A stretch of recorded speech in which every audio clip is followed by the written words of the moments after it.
Pemirsa, terima kasih. Masih di Breaking News bersama saya Camar Haenda. Puluhan sapi di rumah pemotongan hewan Harapan Baru Bekasi Utara terjebak di kandang saat banjir besar melanda wilayah Bekasi. Video ini pun viral dan menuai keprihatinan serta desakan penyelamatan.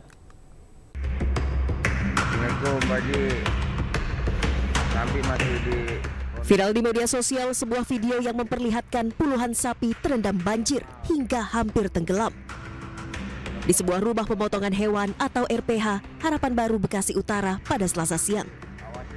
Sapi-sapi itu terjebak di kandang dan kesulitan bergerak di tengah banjir dengan ketinggian lebih dari 2 meter. Tingginya debit air menyebabkan puluhan sapi ini nyaris tenggelam dan kesulitan bernapas, hingga harus mendongakkan kepala ke atas untuk bisa mengambil oksigen. Banjir yang melanda kawasan RPH Harapan Baru disebabkan hujan deras yang mengguyur wilayah Bekasi dalam beberapa hari terakhir. Banjir menyebabkan saluran air tidak mampu menampung debit air yang meningkat.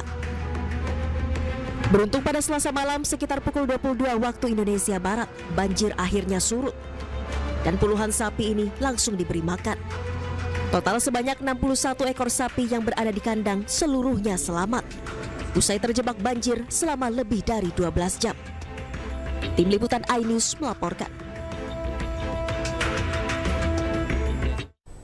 Masih ada informasi banjir, pemirsa. Seekor ular sanca kembang dan seekor biawak ditemukan warga di lokasi banjir Kota Bekasi, Jawa Barat. Penemuan ular sanca berukuran kurang lebih 3 meter ini membuat warga ketakutan dan panik. Dari rekaman video amatir milik warga ini terlihat kepanikan sejumlah warga saat melihat seekor ular sanca kembang berukuran hampir 3 meter berenang di lokasi banjir di Jalan Haji Agus Salim, Bekasi Timur, Kota Bekasi, Jawa Barat. Tidak hanya ular sanca, warga juga menemukan biawak di lokasi banjir. Keluarnya ular sanca dan biawak ini akibat sarangnya terganggu dengan adanya banjir besar. Usai ditangkap, ular ini pun menjadi tontonan warga sekitar.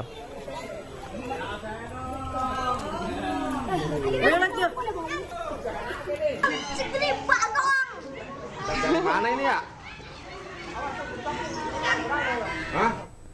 Petugas rescue melakukan penyelamatan belasan ekor kambing peliharaan warga dari banjir luapan Kali Ciliwung, Rawajati, Jakarta Selatan. Penyelamatan dilakukan dengan menggunakan perahu karet secara estafet.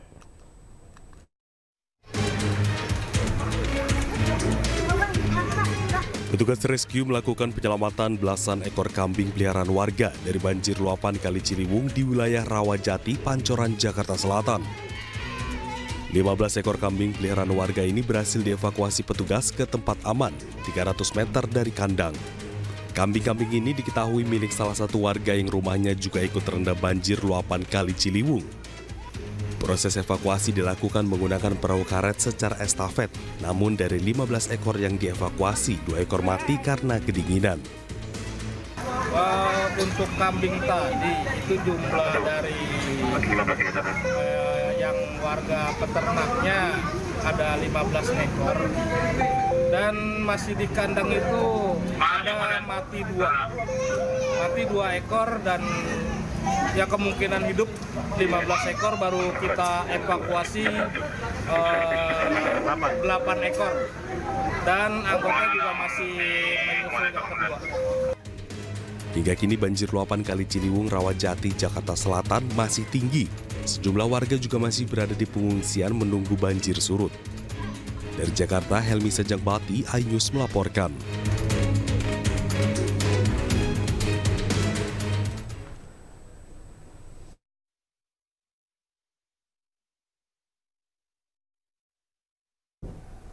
Dan kita ke informasi selanjutnya, pemirsa. Banjir di wilayah Jakarta memakan korban jiwa.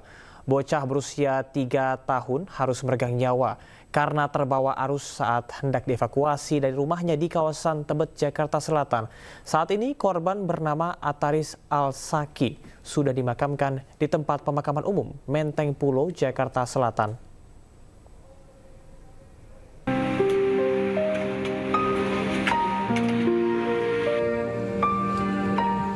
Puluhan warga Kebon Baru Tebet, Jakarta Selatan mengiringi pemakaman almarhum Ataris Al-Saki Batita yang berusia 3 tahun meninggal dunia terseret arus banjir pada Selasa kemarin.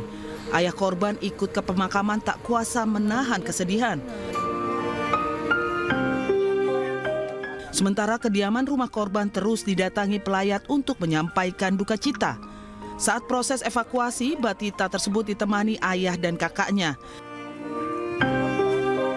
Akibat derasnya arus Kali Ciliwung, perahu karet yang ditumpangi mereka bersama tim SAR terbalik hingga menyebabkan sang Batita terbawa arus. Sementara kakak korban berhasil diselamatkan. Proses pencarian memakan waktu hingga 9 jam, di mana korban baru ditemukan sekitar jam setengah 1 malam, tepat di belakang musola Gang Perintis saat air mulai surut. Korban ditemukan dalam kondisi badan kaku dan sudah tidak bernyawa. Tapi saya koordinasi sama yang ibu korban, katanya belum ada yang masuk, belum ada yang nyari. Jadi akhirnya dicari tuh sama warga situ yang tahu medan itu. Warga situ ikut membantu mencari dari kejadian sampai akhirnya alhamdulillah ketemu di pukul 00.30 dini hari tadi. Itu diketemukan saat arusnya udah mulai surut, banjirnya udah mulai surut. Diketemukan katanya di dekat di belakang musola, di bawah saung. Posisi korban itu lagi telentang, katanya udah kaku, udah nggak bernyawa lagi. Terus itu ditemuin sama temennya suami korban. Seperti diketahui, banjir yang terjadi di kawasan Tebet Selasa kemarin terbilang cukup parah, mencapai 2 meter lebih. Tingginya permukaan Kali Ciliwung mengakibatkan kali meluap dan menggenangi pemukiman. Dari Jakarta, Helmi Sajangbati, iNews melaporkan. Dan kita akan memantau secara langsung kondisi terkini di sejumlah lokasi terkait dengan banjir yang mengepung Jabodetabek. Dan pemirsa, ini dah 4 lokasi berbeda yang akan kita pantau. Kiri atas adalah pintu air Katulampa di Bogor. Dan informasi berkaitan dengan air Katulampa yang memang ini sudah siaga 4 pada siang hari ini. Ketinggian air ini mencapai 50 cm dan status bendungan sudah siaga 4 sejak siang tadi. Data terbaru sejak pukul 12 ini disebutkan bahwasanya pada pagi hari tadi status bendungan Katulampa terpantau stabil, namun pada siang hari ini menjadi siaga 4 dan ketinggian air meskipun berada pada angka 50 cm namun masih bisa dikatakan stabil meskipun debit air ini terpantau deras. Dan selanjutnya pemirsa, di kiri bawah di Karangligar, Karawang, Jawa Barat. Ini adalah situasi dan kondisi terkini yang tadi sempat disampaikan oleh rekan ataupun juga jurnalis iNews Rudi Setiawan. Di Desa Karangligar, Karawang, Jawa Barat, ini masih ketinggian air berkisar 50 cm sampai dengan 1 meter. Dan terjadi akibat luapan Sungai Cibeet yang terhubung langsung dengan Sungai Citarum. Adapun kondisi beberapa rumah warga yang masih bertahan, ini dikarenakan sudah 2 hari mereka mengaku sudah terbiasa. Bahkan di Karangligar, Karawang, Jawa Barat, banjir bisa terjadi 5 sampai dengan 7 kali dalam setahun. Sementara pemirsa, di kanan atas ini merupakan Mega Mall Bekasi yang tadi sempat disampaikan oleh rekan Yasmin Atania. Terdapat beberapa kendaraan mobil ataupun motor yang masih terparkir.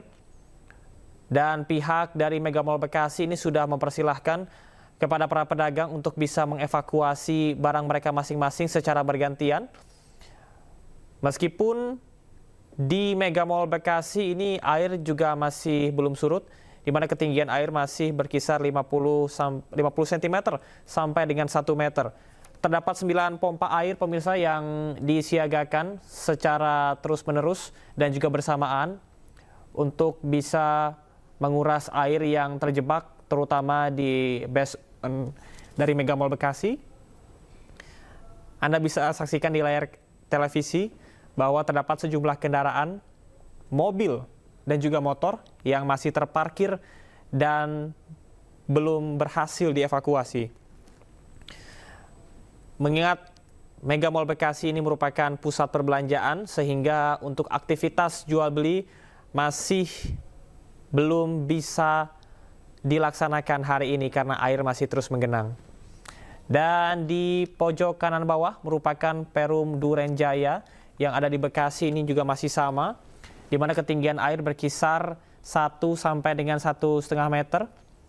Dan Perum Duren Jaya Bekasi menjadi salah satu kawasan yang tergenang banjir. Sejumlah warga sudah berhasil dievakuasi, namun beberapa warga lain memilih untuk tetap berada di rumah merekanya masing-masing.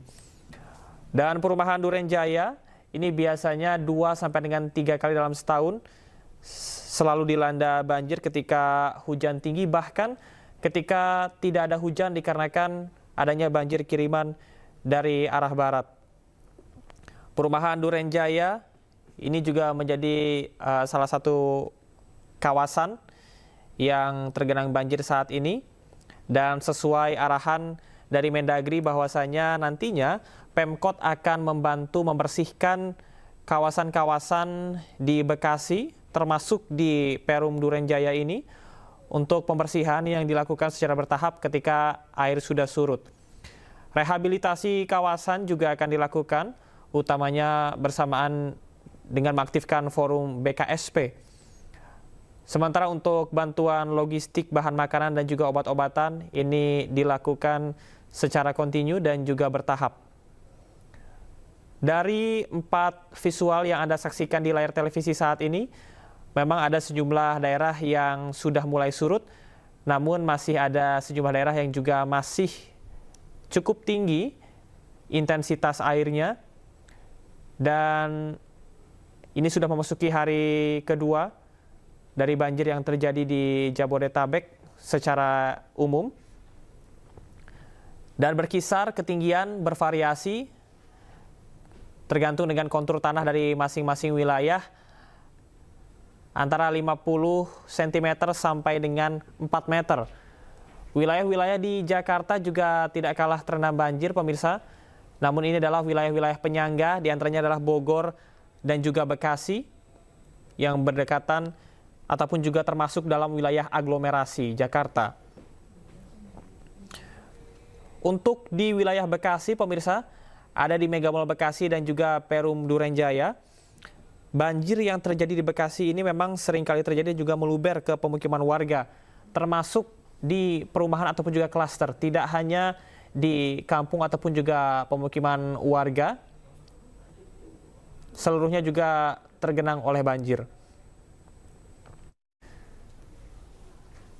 Di pojok kiri bawah, pemirsa, di Karawang, Jawa Barat, ini adalah salah satu banjir yang tertinggi dan juga agaknya cukup berbeda dengan wilayah-wilayah lain. Kalau Bekasi bisa dilakukan ataupun juga diterapkan pompa air manual untuk bisa menguras air, berbeda dengan di Karawang. Tempat tadi rekan Rudi Setiawan melaporkan bahwasanya banjir yang seringkali terjadi dan ini tidak bisa diterapkan untuk pompa air dikarenakan tidak adanya pembuangan yang memadai karena langsung terhubung dengan Sungai Citarum dan juga laut. Sementara di pintu air Katulampa, pemirsa, di pojok kiri atas sekali lagi ini masih terpantau siaga 4 dan debit air cukup deras. Ini juga menjadi salah satu patokan bagaimana banjir yang terjadi di sekitaran Bogor. Pemerintah juga sudah melakukan imbauan kepada warga yang berada di sekitaran kawasan yang rawan banjir untuk mengamankan diri dan juga tetap berhati-hati dan juga waspada karena mengingat cuaca yang tidak menentu.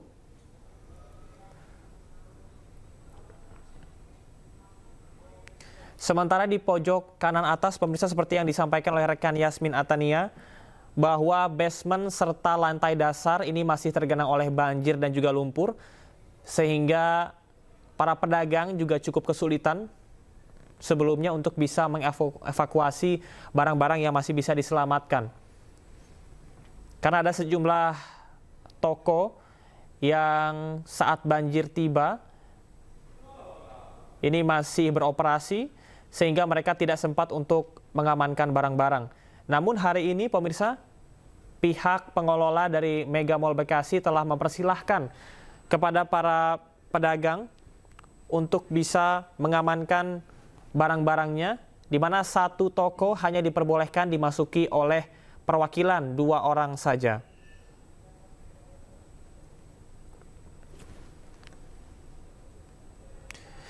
Di pojok kanan bawah adalah Perum Durenjaya Bekasi yang juga saat ini masih tergenang oleh banjir.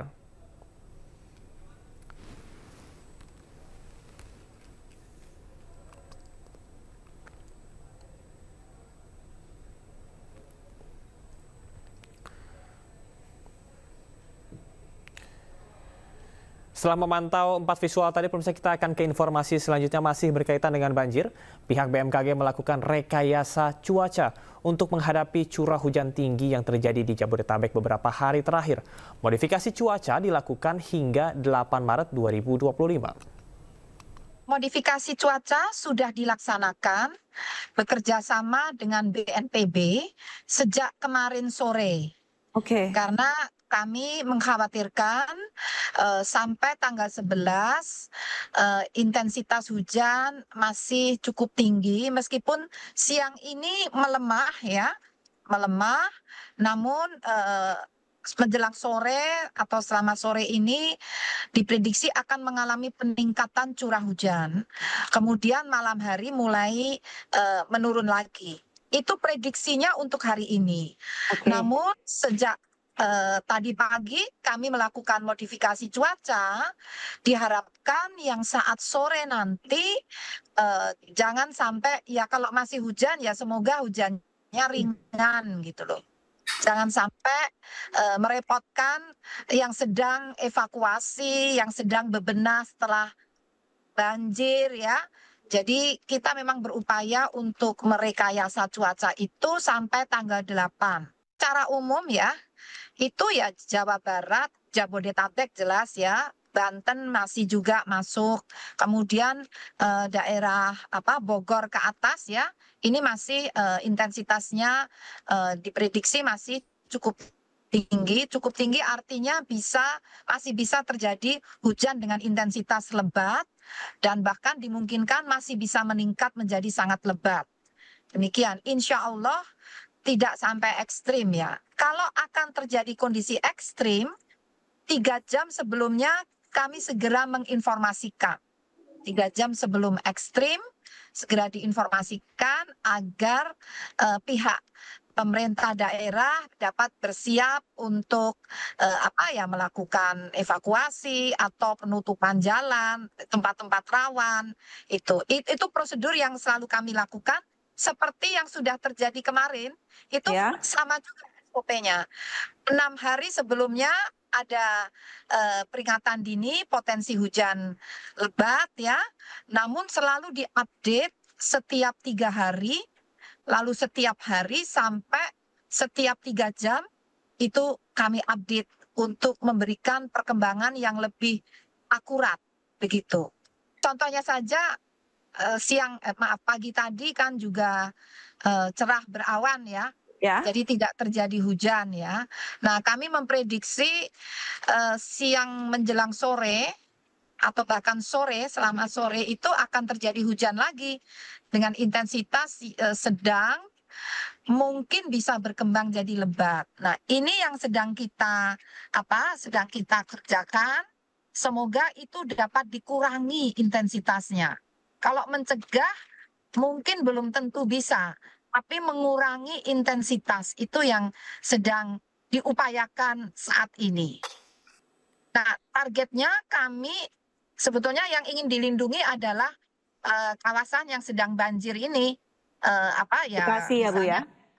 Kemudian Bekasi, Tangerang, dan daerah Puncak. Puncak kan juga hujannya lebat. Nah, namun caranya kami awan-awan yang masih berada di Laut Jawa yang diprediksi akan bergerak menuju puncak, itu yang kami hadang.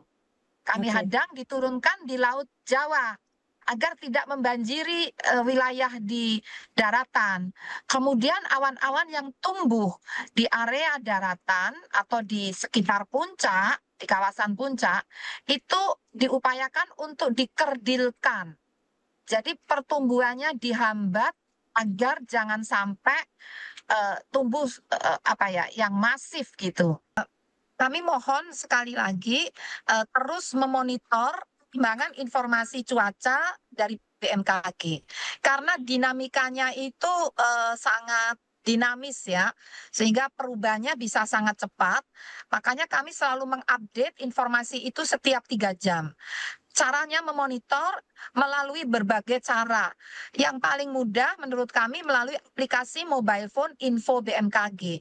Di situ masyarakat bisa mengetahui cuaca hari ini sampai 6 hari ke depan, setiap 3 jam, di setiap desa dan kecamatan ya di kabupaten. Jadi sampai kita ini tinggal di desa mana ya, cuacanya 3 hari lagi mau seperti apa, jam berapa sampai jam berapa.